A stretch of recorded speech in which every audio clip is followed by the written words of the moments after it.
Alright guys, TechRabbit here today, and the plan for today was going to be to do a ROSTERMANIA rumours video, but one of those rumours has in fact been confirmed, so we're going to talk about that today. ROSTERMANIA rumours will come tomorrow. There's a few interesting things to discuss there for sure, but yeah, today I want to talk about Reciprocity, bringing in Dylan, dropping Denz to the bench. An interesting turn of events for sure, so like if you enjoy, subscribe if you're new as always. One thing to mention before this video begins, it's recently been the first of the month, which means that YouTube does their like purge thing that goes on where they get rid of subscribers they don't think are active. So if you guys have been watching, maybe you haven't been liking, you haven't been commenting, it's possible you've been unsubscribed. And on the matter of, liking and commenting and stuff, it really helps the YouTube algorithm. Like a simple like on the video, stuff like that really helps YouTube realize that, okay, people like this video, let's show it to more people. So I'd really appreciate that. And anyway, let's get on with the video. So Reciprocity, they bring in Dylan for Denz. This was first rumored when Dylan did this tweet a couple of days ago. He said, plain emoji. People were thinking, oh, what's going on? Because we've known this guy was the substitute for Reciprocity for quite some time, and we were thinking, okay, when is he going to get this call up? Because this guy was a superstar at Vegas and he was incredibly impressive at the Pro League qualifier as well. A lot of pros were really singing his praises. Thing like Parasite especially has been tweeting, people have been doing their top 10 players list. Parasite was tweeting that Dylan is like the 11th best player or something like that, and he hasn't even been in the league, so that's pretty premium gas. And yeah, so we tweeted this out. And then Denz tweeted this yesterday in response to Reciprocity's announcement saying, saw our pool last night, and that pool is OpTic, EUnited, and EnVyUs. And just to touch on kind of what I'm going to talk about tomorrow in the ROSTERMANIA rumours video, there was a little stream clip from Scump saying that our pool just got way harder. Now, I'm not sure whether it was to do with this change. Unlikely. It seems like there's other changes potentially going on within that pool. I doubt it would be from EUnited, but there's been some rumours there, but probably EnVyUs, I would presume. We don't really know right now, but regardless, the pool is OpTic, EUnited, EnVyUs, and Reciprocity. And yeah, so after Denz saw this pool, he was like, I don't want to be involved with that. Let's get Dylan in. And yeah, I mean, it's a respectable decision from Denz, but it's very interesting the fact that, he's still living in the team house in the States, but he's now the substitute. So, they're now paying for Dylan to go over, but is Denz just going to keep chilling there as the sub, or is he going to go back home to Australia? I don't know. I mean, I'm sure a lot of Australian fans, you guys that are watching this, or, from down under, you'd love him to be in the league, right? Because he's the only representation you guys have got right now, unless Shocks somehow gets a call up onto Red Reserve. So it's difficult, but I do think Denz is a fantastic player and has been really good the last couple of years. Has not had the best role opportunities on this team. I think that was one of the things we were talking about when this team was first announced, is that it seems very assault rifle heavy, and Denz was basically forced into using an SMG, and it doesn't really suit his talents, whereas Dylan CoD is a superb SMG, and undoubtedly, I think, in terms of pure skill, with that weapon, Dylan should be an upgrade here, no question. So these are the stats from the Pro League qualifiers in Columbus. We scroll down a fair bit to number 16. We find Dylan at a very, very solid 1.17 with the SMG. This is adjusted KD. This is the pure KD. And what this effectively means is that, he's not as good in Search and Destroy as he is in Respawn, because the way this works is that however many kills is the average in Hardpoint, however many kills is the average in Search and Destroy, you just make those numbers equal by multiplying the KDs that people get in different game modes to make them equal to the Hardpoint. Every kill has like an equal value in terms of how important each kill is in each different game mode. I'm not particularly sure I like that. I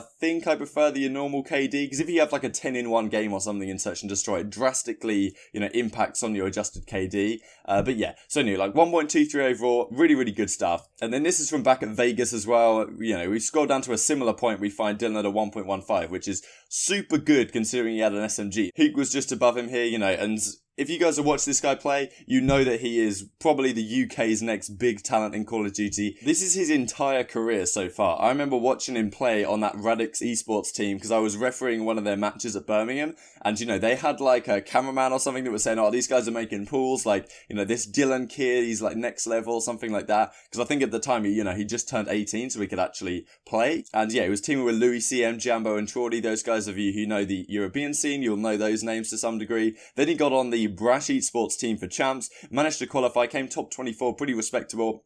They could have done a little bit better. They nearly got out of pools, but, couldn't quite make it happen. And then going into Black Ops 4, it really looks like he wasn't getting on a good team. And I was like, that's a bit disappointing, as Dylan really showed what he could do at Champs, I would say. And then he gets picked up by Team Sweden. They came top 6 at Vegas. And then they just missed out on qualifying for the Pro League, which was, disappointing for sure. But yeah, they didn't quite make it. And then Dylan was added as the substitute to Reciprocity. So his career has been really short so far, but everyone knows how talented this player is, and Reciprocity, I think, have done a great job in getting their hands on this talent. Whether Denz is the right person to switch out is an interesting one. Let's have a look at his statistics here. These are courtesy, of course, to the main man, EasyMac. He has put together a phenomenal spreadsheet, and this actually, every single player has something like this. And it also has every single map they have played in the Pro League so far, and what their kill to death is in every single map, what specialists they were using, all that stuff. Got it all sorted. So these are Denz statistics for so far in the Pro League. So a 0.88 overall. Now the rank of 73 is, not great considering there's 80 players in the Pro League. So a rank of 73, not looking so good. So that's basically how this works. Hardpoint KD, not the best. S&D KD, a little bit better, but not great. Control KD. Okay, KD isn't everything by any means, but when you're the SMG player, he's not the most aggressive player in the world anyway. You've got a guy like Zed on your team who's definitely putting up numbers with the SMG, and I'd argue that Zed is even the more aggressive SMG. He's the person that is going in first a lot of times, and Denz, maybe is playing a little bit slower, but you would expect maybe him to put up better numbers than Zed to some degree. But I really just don't think Zed is incredibly comfortable with the SORG that he's effectively forced to use in the team. The good maps he has had, I think, are when he's got the Maddox in his hands on a map like Hacienda or something like that, when it can be used. When he's got the SORG, I don't think he's as good as he is in the assault rifle. Definitely a very talented player. I just don't think he works perfectly in this team fit, and I think that is one of the issues that a lot of people expressed with this team initially. So I think in terms of the role dynamics, this change makes an awful lot of sense. There's no doubt that Dylan should be a step up here, at least stat-wise. And yes, I honestly think that Dylan and Zed are an incredibly scary SMG duo. These guys should not be underrated by any means. These are his scoreboards from the Pro League. Thanks once again to EasyMac for compiling all these. This is what he played in every single series so far in the Pro League. So of the 7 matches they played, he only went positive in that last one against Evil Geniuses where they still lost. And I think he played pretty damn well against OpTic Gaming as well. But I think at one point there he had the Maddox in his hand. So yeah, with the SORG, hasn't been great. He is using Profit, which means, is Dylan CoD now going to be going on to Profit, or are they going to switch out exactly what role he's going to be using? It's an interesting one. Dylan has fantastic aim. I guess the Tempest would kind of make sense for that style. Obviously, one thing to talk about here is how well has this team done at previous events. So this is at the Pro League qualifier. They go 4-2. They beat Team Sweden. They beat FaZe. They beat Project 18, which was Teddy Rex's team. Somehow lost to FaZe Black and Divine, and then they beat Enigma 6 in a game 5, round 11 with a 5-1 comeback in the final round. So a very up and down team. And in the Pro League so far, they haven't done great. As we can see right here, they're 2-5 right now in the Pro League. They lost to OpTic. They beat LG in a game 5, and they also beat Midnight, which is, it's just a thing with Reciprocity. If they turn up on their day, they can beat like any team, it feels. And then they lose to, EUiU, they lose to EG even, and they lose to Red, and they lose to Genji, which were expected losses. But still, beating Midnight and Luminosity is definitely not an easy feat. They managed to pull it off. They're 2-5 in the league. It definitely feels like they need to make a change if they want to really mix it up for the guaranteed playoff spots, right? One thing that a lot of people talk about with this team is how good the vibes are. They all live in the same team house, they all get along together, they do fantastic content on their YouTube, just having fun, banter with the guys. Whether Dylan is going to fit in quite with that is interesting, because he's such a young player. Some people will always bring up like the ego situation and the like, but I really think that if you're getting the opportunity to move out to Vegas and to stay out there to play professional Call of Duty, you finally get your opportunity. I think Dylan has his head screwed on to the point where he's going to try and make the most of that. He's not going to have any fractious relationships. I'm sure he has great respect for the guys in his team. Tommy's been around forever, and I'm sure he's very happy that the fact that they've given him this opportunity. So whether I think this team will improve, I would suggest so. I think in terms of pure skill in the roles, it has stepped up significantly. And I think your SORG players are probably the most important role in the game right now. Because as time goes on, the game gets more and more aggressive, more and more fast-paced. They did also rebuff the Sorg yesterday, where they made stock 1 move quicker again, just like it used to. So now that's even going to be better than it was before. And yes, very impressive indeed is Dylan with that gun in his hands. I think that Dylan and Zed are very scary indeed. Of course, the rest of the team, you still have Shawnee. That is one scenario whether you should have switched out Shawnee or Denz for Dylan. Interesting question. Maybe you would have said that, okay, you switch out Shawnee and then Denz moves on to the Maddox role. Definitely a viable option. Personally, I think Shawnee's a really good player. I know that he helps with like the play calls and the like in Search and Destroy. I do really rate him. I feel like whenever you watch him, the eye test tells you that he's going off and like just he beams everyone. But then when you look at the scoreboard, he has like a 0.9 or a 0.85 or something like that. So those were the only 2 players I think in consideration. Tommy has been fantastic and is also like the veteran, the leader of the team, the guy with the most experience. Of course, then you've got Zed, like your best player probably. You're not going to kick him. Then you've got Wooskin, a very solid assault rifle. Tends to maybe get better throughout the year as well. What we've seen in the past hasn't been spectacular so far this year, but you know, you would expect him. Sometimes he just goes off in a game. And then you've got between Shawnee and Denz. Those are the only 2 guys I think realistically you could have decided to get rid of. And I mean, yeah, he's still going to be on the bench. If it doesn't work out with Dylan, with, you know, Denz on the bench, he still potentially can come back into the team. Maybe at some point you do decide, okay, this time we're going to switch out Denz. And then if that doesn't work out too well, then we'll try Shawnee switching out onto the bench and we'll get Denz back in and we'll see how that works.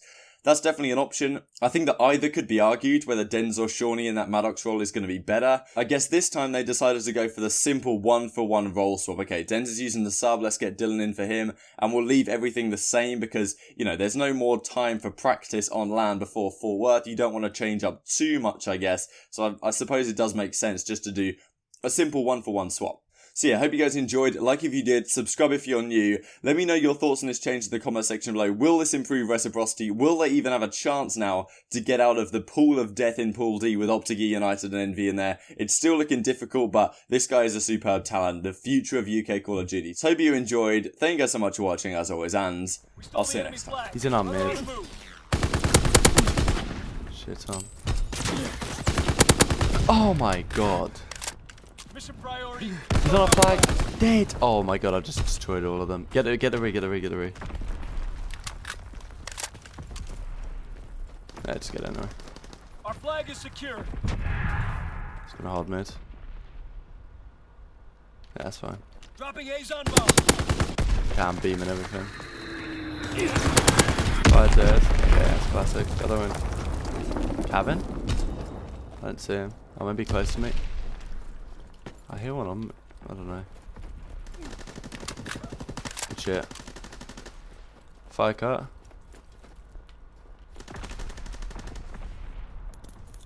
Stole the enemy flag. Runner on the move. Come to me, teammate, please. Didn't see him. What? Take out that runner. Return our flag. Yeah.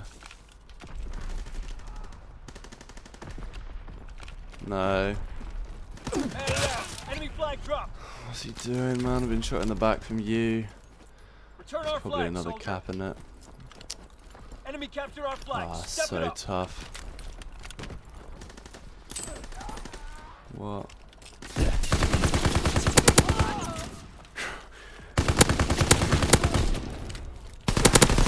Oh my god. That teammate's gone.